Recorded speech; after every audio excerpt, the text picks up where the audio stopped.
Okay, welcome to yet another hardware review that was graciously provided to me by Flight Forge Simulations. Oh, that bourbon is so hot.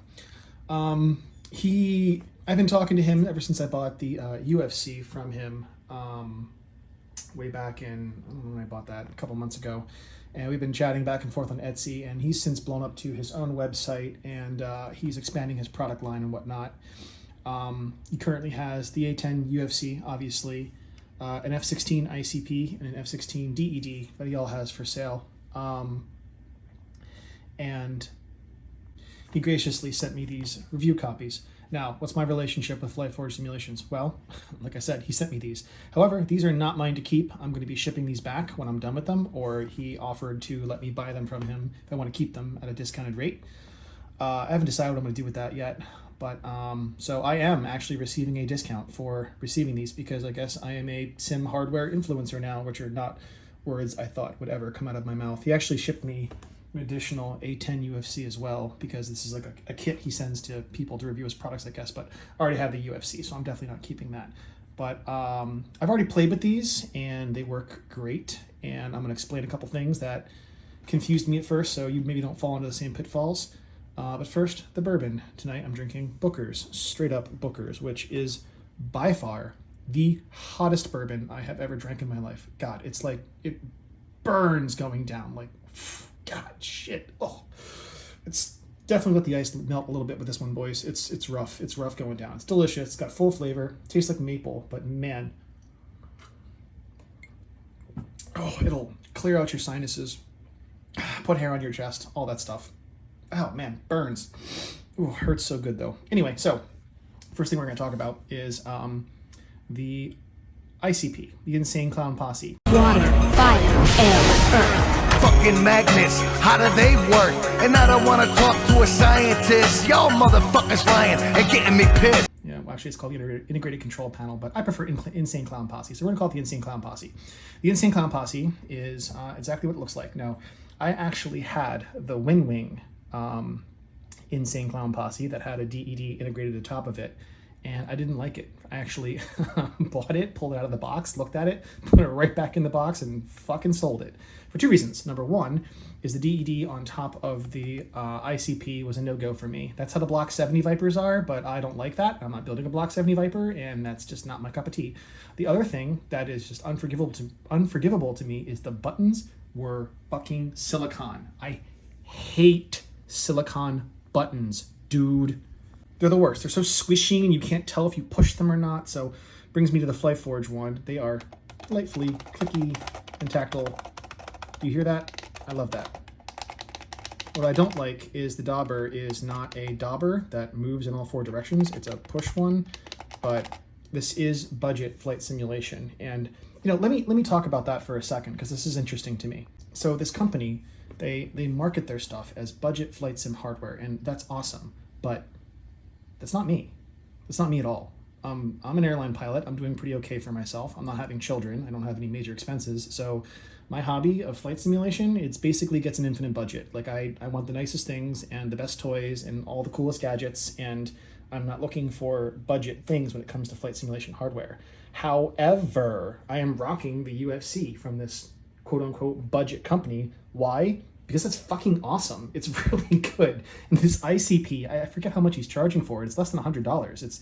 It's very, very cheap, and yet the buttons are more clicky and more tactile than fucking Wingwings is. So, I mean, like, dude, you know? And so, also, another thing I love about this is that people ask me all the time. They're like, I want to get into flight simulation, and I don't want to break the bank. I don't want to spend a whole lot of money. And I kind of roll my eyes, because this is not a cheap hobby, and it's like either, you know, you do it all the way, you don't do it at all. You're just going to be frustrated out of your mind if you're trying to fly a fucking F16 with an Xbox controller. It's just not going to happen. I mean, yeah, okay, sure, you could, but you're going to have a bad time, man. Like a MiG-15 is going to smoke your ass, because the MiG-15 is simulating a pilot who is flying real simulated controls in a simulated environment, and you're flying a simulated F-18 with a fucking Xbox controller. And so, yeah, he's going to beat you. He's got better control of his aircraft, even though his aircraft is like 3 times worse than yours. So, anyway, back to the hardware side of it.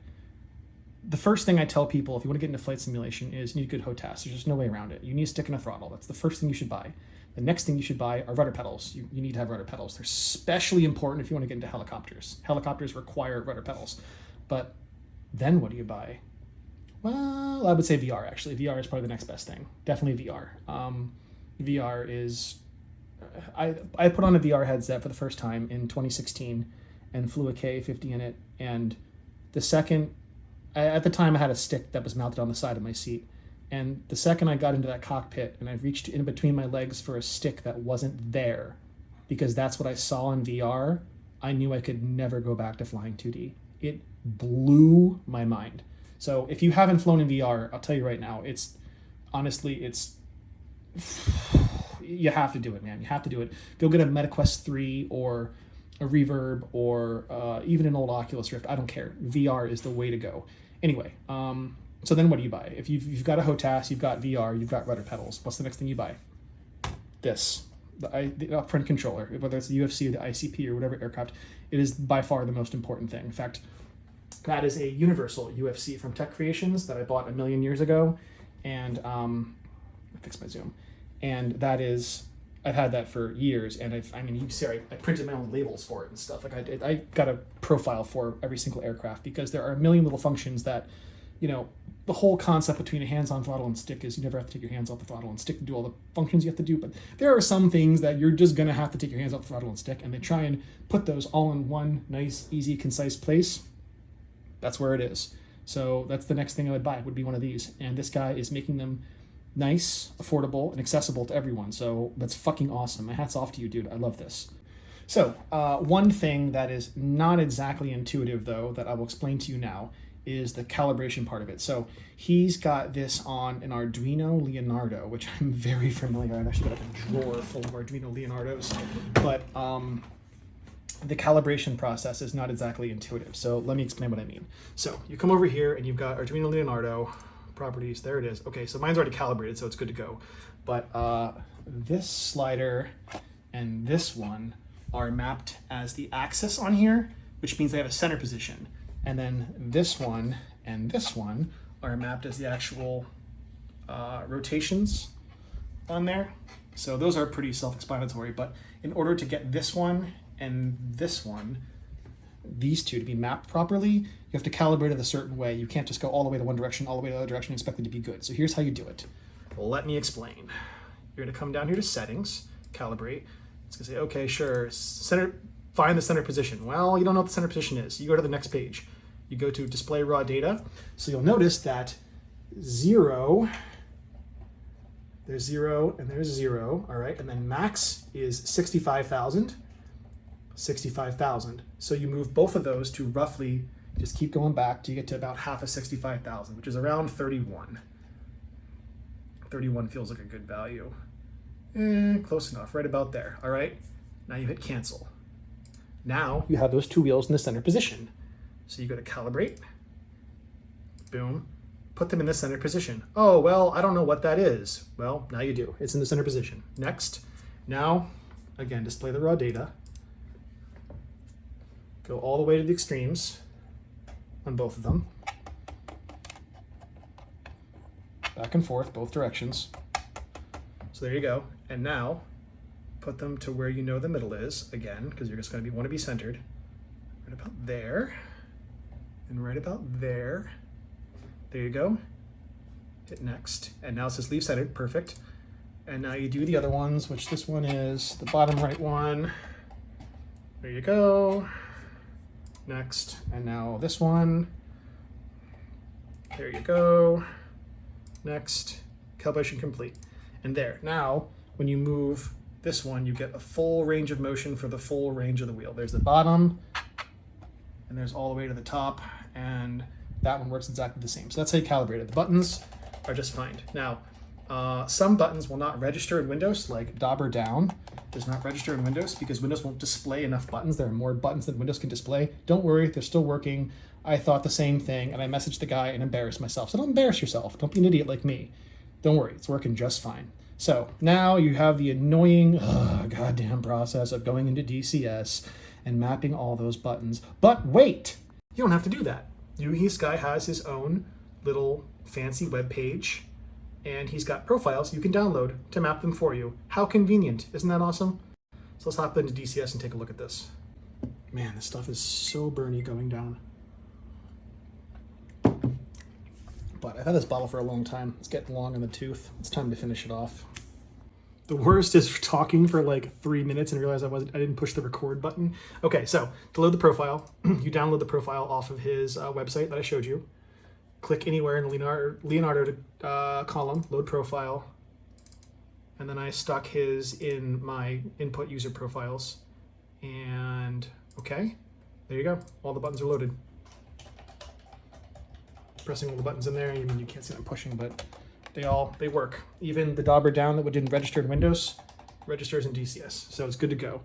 And then coming up to the axis commands, you can see I'm using this wheel, full range of motion for the axis, all the way up, all the way down, and then like all the way up, all the way down, all the way up, all the way down, etc. So there you go. You might have to invert some of those, but no big deal, ain't no thing. So yeah, like I spring for the nicest stuff. I wouldn't call myself a budget sim hardware guy. I mean, I've got the real A10 throttle for crying out loud, but like, dude, this is this is amazing for what it is. I mean, and to do even better, there's a discount code, which I will link in the description below. So guys, go pick one up. That's incredible.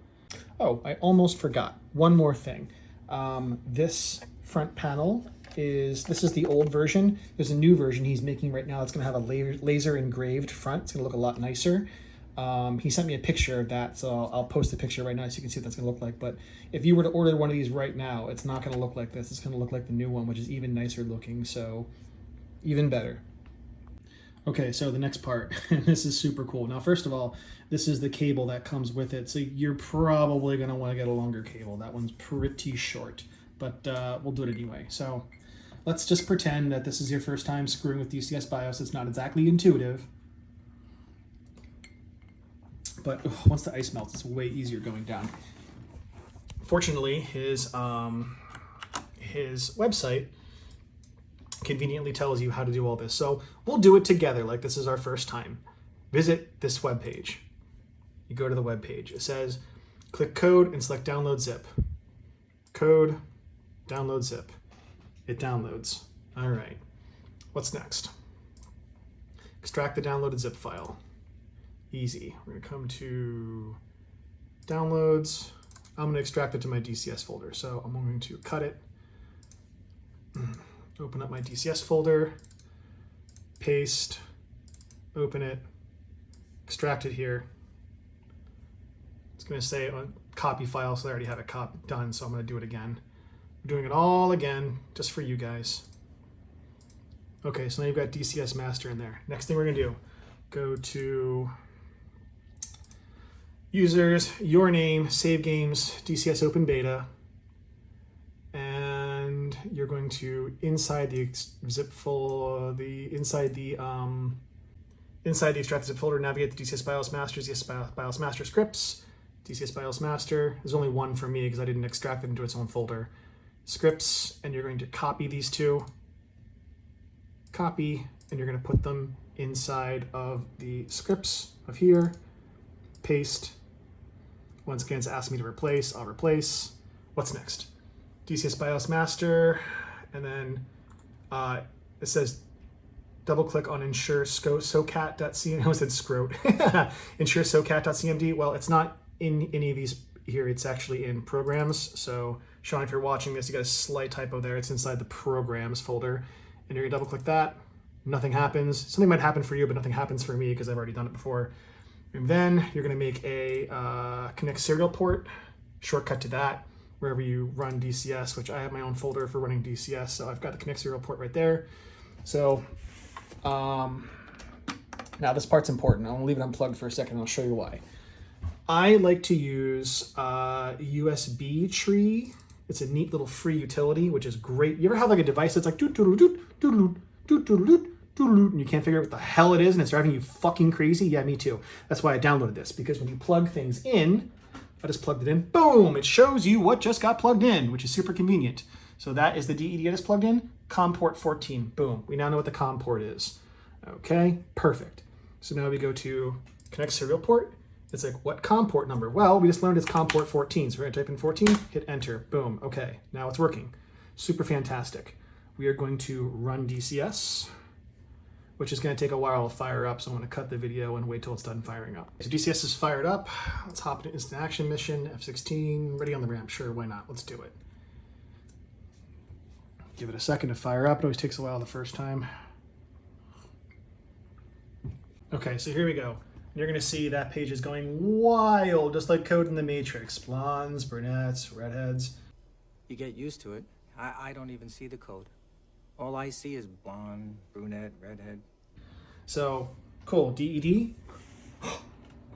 Fucking amazing. I love that, man. I love that. So, as you make changes on the DED, let's go to list. It mirrors whatever you're doing on there. So, that's the coolest fucking thing ever, if you don't know. That just blows my mind. Blows my fucking mind. It is so cool. So that's all you have to do. If you never worked with DCS BIOS, you now know how to work with DCS BIOS. So that's it. That's it for this video. Thank you for watching. I don't give a fuck if you like or subscribe. Go check out Flight Forge Simulations on Etsy, and they also have their own website. Links are in the description for all those things. I'll put the codes up on the screen as well. I'm sure I put the codes up in the screen the entire video already. But yeah, he's got a lot more stuff coming. He's working on an Apache button box. He's working on an A10 CDU, which I actually already made my own A10 CDU. I've never shown it to you guys yet, but yeah, I built my own just because I wanted to see if I could, and I did. But he's got a lot more stuff coming in the future too. And again, for the prices he's chugging them out, man, like I don't know how this guy's even making a profit. They're so goddamn cheap. So like, hats off to you, dude. Thank you so much for letting me review your products. Hope you enjoyed this video, and that's it. I'll catch you next time.